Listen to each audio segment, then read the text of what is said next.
Faisons rapidement le point sur le dispositif économique défensif mis en place face au coronavirus. Près de 20%, voire plus de l'économie, est à l'arrêt complet ou quasi complet. Si cet arrêt s'étend sur un mois, ce qui est probable, cela signifie à minima un décrochage de 6% de l'activité au second trimestre, sans compter les effets de diffusion sur un tiers de l'économie environ. Il ne s'agit pas là d'une prévision, mais d'un ordre de grandeur pour comprendre à quoi les banques centrales et les gouvernements font face. C'est du jamais vu en temps de paix. Face à cela, le principe qui guide la réaction des autorités publiques est clair et tire les enseignements des erreurs passées. Le choc est transitoire. L'objectif est de maintenir les capacités de production intactes en sortie de crise. Zéro faillite et zéro destruction sèche d'emplois, ont dit en substance Bruno Le Maire et Muriel Pénicaud, avec pour corollaire, pour ceux qui n'ont aucune recette, l'intégralité des dépenses pourront être reportées. Pour cela, le gouvernement mobilise plusieurs leviers. 1. Le chômage partiel simplifié et renforcé jusqu'à 4,5 SMIC, soit 8,5 milliards sur une période de 2 mois. 2. Le report des charges fiscales et sociales payables en mars pour 32 milliards. C'est ensuite un fonds de solidarité de 2 milliards réservé aux TPE à l'arrêt, plus la possibilité de report des charges d'eau et d'énergie. 4. Ce sont 300 milliards de garanties à hauteur de 90% par la BPI sur toutes les nouvelles lignes de trésorerie. 5. C'est le report gratuit des échéances bancaires pendant 6 mois. Et 6. À l'étude aussi, c'est entrer au capital ou nationaliser transitoirement les grands comptes sinistrés, automobiles, transport aérien notamment, pour sauvegarder ces groupes.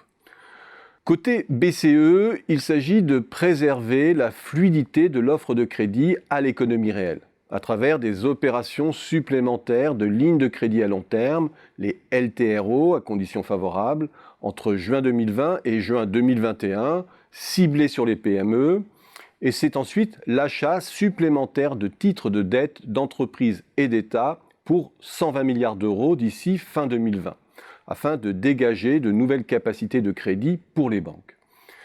Sur le papier, le parachute est ouvert. Les dispositifs seront reformatés en fonction de la durée de la crise. Les zombies du coronavirus pourront reprendre à plein régime quand l'heure de la fin du confinement aura sonné, si tant est que les dispositifs soient correctement dimensionnés, compréhensibles par les acteurs privés et opérationnels en des temps records.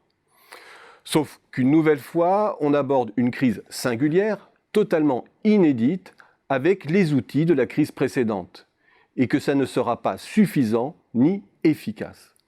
Imaginons que les premières conditions soient remplies, des dispositifs correctement dimensionnés, compréhensibles et opérationnels en des temps records. Ce n'est pas gagné. Aujourd'hui, les entreprises sont dans le flou complet concernant la mise en œuvre du chômage partiel dans ces nouvelles modalités. Et dans les secteurs les plus directement impactés, de l'hôtellerie-restauration ou du commerce, le personnel précaire est déjà mis à pied.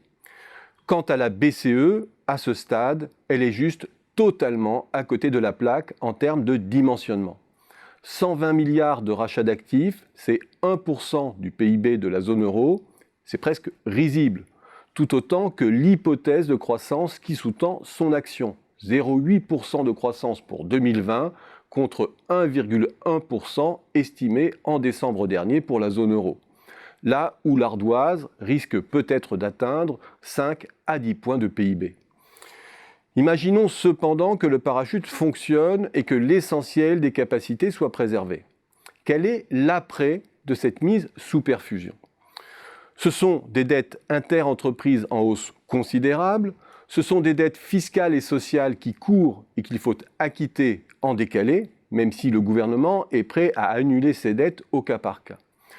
Ce sont des entreprises qui doivent restaurer leur trésorerie. C'est un État qui a pris à sa charge les pertes du privé, comme d'habitude, et qui se retrouve, comme en 2010, sous l'injonction d'apurer ses dettes.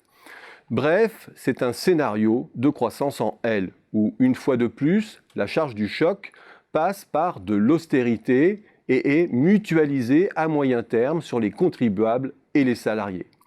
C'est la leçon de 2008 qui nous dit simplement que le QI est peut-être efficace pour sauver le canal bancaire, mais inefficace pour sauver l'économie réelle.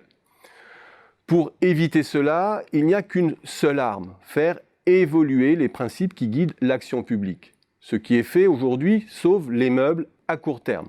C'est déjà très bien, mais compromet le futur. L'aubaine des taux zéro, qui aurait pu nous servir à financer la transition écologique et digitale, est juste consumée depuis 10 ans à sauver l'ancien monde à l'agonie.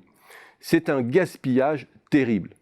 Faire évoluer le principe, c'est zéro destruction de capacité et zéro dette supplémentaire héritée de cette crise. Cela s'appelle l'hélicoptère monnaie ou le drone monétaire, pour reprendre la terminologie de Jésabel Copé-Soubiran. Un financement monétaire transitoire direct des agents privés et publics sans création de dette en contrepartie qui court-circuite le canal bancaire. Avec pour seule conséquence une dégradation du bilan de la Banque centrale, mais une restauration de sa crédibilité très entamée depuis la mascarade du 12 mars. Alors là, oui, le scénario en V redevient possible.